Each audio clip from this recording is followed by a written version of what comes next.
firstly about the votes. There's been more developments overnight. We've got the Indonesian Vice President accusing Australia of bribery. Is this getting out of control? Like, what does the government need to do from here? I don't get it. If you're an Indonesian fisherman and you're being paid by people who want to come to Australia and claim asylum, and you get intercepted by the Australian Customs or the Navy or something like that, you've got a choice. You can either try to continue on, and if you make it to Australia, you'll be arrested, sent to jail for 5 or 10 years, and have very little to show for it, or you can turn around and go back again. Now, I suppose there's a certain amount of sense to the Australians saying to them, well, here's $50, now piss off. And do they tell their passengers that they paid them $50 to go back? Because if they did, that would be a bit of a problem for them. Their passengers might be a bit upset with them, or they do it quietly. I don't actually understand why they want to pay them at all. But if they do, it wouldn't be very much, because the alternative of being sent to jail for 5 or 10 years is probably not that attractive. I don't see where the fuss is over this. It would not require a lot of money, in my view, to convince the fishermen to turn around and go back. On the government's proposed changes to citizenship laws, we've seen a ministerial briefing saying they believe any law that would take away from conviction would be toothless. Do you think that's an effective negotiating strategy in the prospect? I think they have a point. A conviction is a very high bar for the kind of people we're talking about. What I think there is a valid point, however, in not having ministerial discretion. I would not want one minister or even 2 or 3 ministers having the say on who should have their citizenship cancelled. I think that does require a level of review, a judicial review. Whether it's a conviction, though, is another matter. I can envisage a situation where the evidence was not up to the standard required by a court. It would be, a conviction would require beyond a reasonable doubt, and that may be a bar too high for cancelling citizenship. My inclination would be to have some sort of judicial review, take it out of the hands of the executive, but possibly not at the full judicial expectations.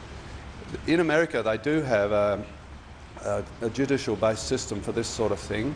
It can occur in secret, where there is evidence that's can't be disclosed in public, but it's not a purely executive issue. There is separation of powers and subject to independent review. Do you reject that payments to people smugglers may have a pull factor and may attract people smugglers in order to get payment from asylum seekers and also from Australian officials? Yeah, I can't see how paying the crew from boats bringing asylum seekers to Australia would increase the pull factor. All they would have to do is say to the passengers, we're paying the crew to take you back to Indonesia. That would kind of destroy their business model, I would have thought. I don't see how the pull is increased by that. What do you think is worse for the Australian people, opening our borders and letting people drown at sea, or using taxpayer dollars to pay off the people smugglers to send them back home? Yep. I'd be very surprised if we have to pay the Indonesian fishermen very much at all to convince them to go back to Indonesia rather than face 5 or 10 years in Australian jails. I don't think that would cost us very much in payment terms. That's, whatever that is, that's relatively cheap compared to the lives that would be saved by turning them around and sending them back. Of course, they have left Indonesia before they reached that stage, so they are at risk. You know, it would be much better if they didn't leave in the first place. And given all of that, do you think the government just needs to clean this issue up? Yeah. I mean, it's dragging on now. Friday we sort of when it all ramped up, and we've had a whole weekend of it. It's continuing to take up airtime. Yeah, it's a bit bizarre. I don't know why they just don't say, well, look, Some Indonesian fishermen don't need inducement to turn around and go back because the prospect of jail is not attractive to them, or some others will say, well, I need $20 to turn around, so they pay them $20. I think it's well, we don't know. We don't know. Purely speculative. $5,000 US, that's a pretty good pay packet for a... Yeah. If it is $5,000, I would disapprove of that. And I can't see how you would need to do that. The options are, if they try to sink their boats or disable their engines or something like that, they can put them in one of those orange lifeboats and send them back. If they send them back and they pay the crew to take them back, they have the option of letting their passengers know, we paid your crew to take you back. The passengers paid them to take them to Australia. There's going to be arguments there, so it kind of disrupts their business model. I don't see how big lumps of money are required in this instance. It doesn't make any sense to me. It already seems to be affecting diplomatic relations. Do you think it's unwise for, say, Julie Bishop to sort of come out firing and put it all back on Indonesia in a diplomatic sense? It's pretty strong language that she's using and we're getting a strong response. I don't know, yes, I don't know the full story there, because you would wonder why she felt it necessary to come out and say that. It sounds like the Indonesians have been needling her a little bit, and so she felt a reaction was required. There's always going to be prickles between Australia and Indonesia. They see the world somewhat differently from us, but it's not practical for the Indonesians to police their border in the way that she said. It's a huge border, and they have very limited resources relative to the size of their country. So I think it's probably a good thing for us to sort of bite our tongue a little bit and recognise they have a different point of view. At the end of the day, our objective is to discourage people from leaving Indonesia to come to Australia in the first place. The risk is that they'll die at sea. If they get here, they'll be put on Nauru or Manus Island. They won't get through. The crew will go to jail. If that's known in Indonesia, then I can't see that the incentive to come here is all that great at all anyway. So disrupting their business model is more important.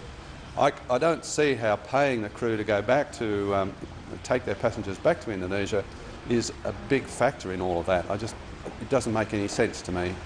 From an economic standpoint, obviously stopping the boats will save a lot of money. Don't you think it's better for the nation's bottom line to pay people smugglers a small amount of cash to send them and people they're smuggling back to Indonesia, rather than pay the hundreds of thousands of dollars that it would cost to them to come Put them there. Yeah, yes, yeah, small amount of money. I don't think it's a massive sin. If that's what it takes to convince them to turn around and go back again and not do it again, or if they're going to do it again, let their passengers know they're being paid to take them home again, so that kind of discourages their passengers from paying them in the first place. Yes, that's a much better proposition. If they arrive in Australia, if they do get through our border security, it'll cost us hundreds of thousands of dollars to lock their crew up, prosecute them and so forth, and it'll cost us hundreds of thousands of dollars to put the passengers on Manus Island or Nauru, and then the cost just never ends, because if they don't get relocated, or even if they do get relocated to Cambodia or somewhere like that, we still keep paying. So it is economical to spend some money stopping them coming from in the first place. As I said though, I just can't see how it really requires a significant amounts of money to convince the crew to turn around and go back in the first place. Once they've been intercepted, their options are not very good. Just lastly from me, just a bit of a question for you. What do you think about Jane Briggs being Joe Hockey's roommate, his wife's property here in Canberra? I've just bought a unit myself here in Canberra, and I must say, for the first time, I actually feel as if I don't dread the idea of coming to Canberra for sittings. Up until now, I was renting a room from a journalist, and he's a nice guy, and we got on fine. But it wasn't my house, and it was full of his clutter and not my clutter. So now I feel much more settled. Now, I didn't need to buy it in my wife's name and claim the interest costs and rent it from my wife and so forth. I've had a business for the last 25 years. I didn't need to do that. But if somebody does do that, I can't see what the problem is. We all get our daily allowance for being here in Canberra. How we spend that is our business. The other way to do it would be to pay us on a reimbursement basis. So in other words, if we go to a hotel, we get reimbursed the amount that the hotel costs us. I can't see how that's any better, and administratively it's much worse too. Require a lot more public servants to run it. And it's not sneaky, sort of putting it in your wife's name and then giving the cash to her effectively? No, I don't think it is. Obviously it's an investment property for her. When Joe's no longer an MP, she'll still own it. She'll probably rent it out to somebody else. You can imagine if she had a unit in Canberra and she rented it to somebody else and not Joe, and Joe had to go and stay somewhere else, you know, he'd probably be in the doghouse. I don't think it's an issue. At all? Okay.